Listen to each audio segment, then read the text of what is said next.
Slovo po slovo učimo mi.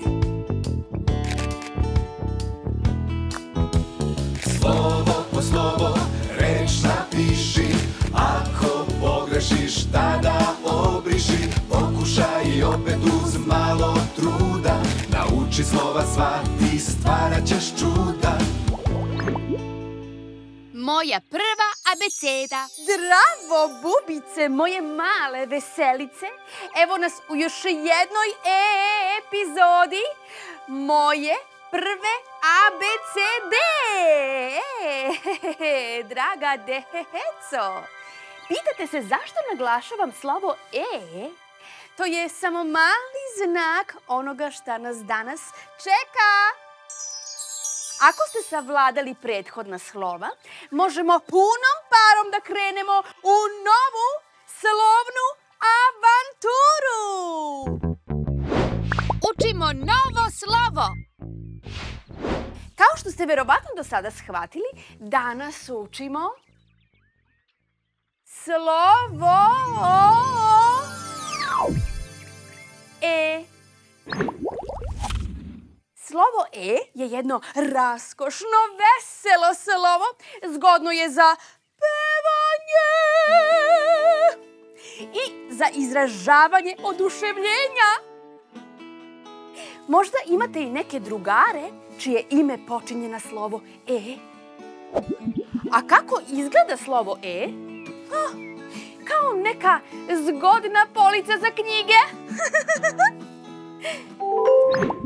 Jedna ravna crta, pa od njenog vrha, sredine i dna 3 crte nadesno.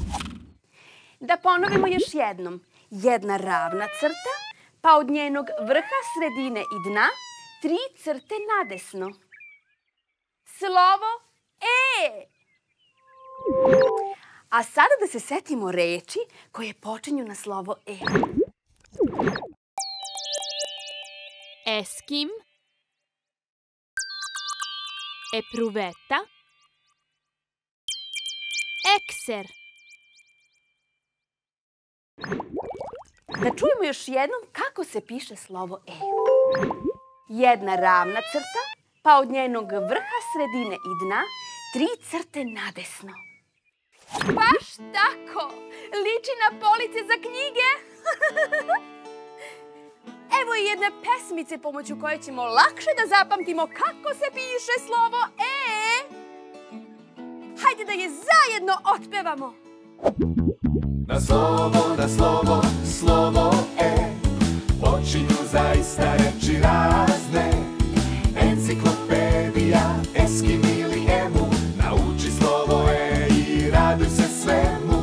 Slovo E kada naučiš ti, mnogo novih reči možeš pisati. Ponovimo kako pišemo slovo E.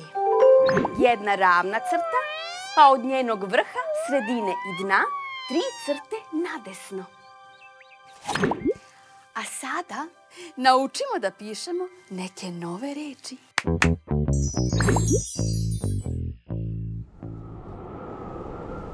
E, S, K, I, M. Eskim.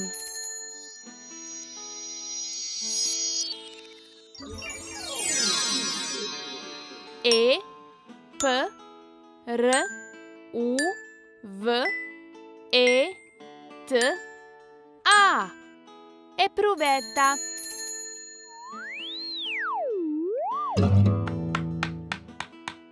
E, K, S, E, R. Ekser.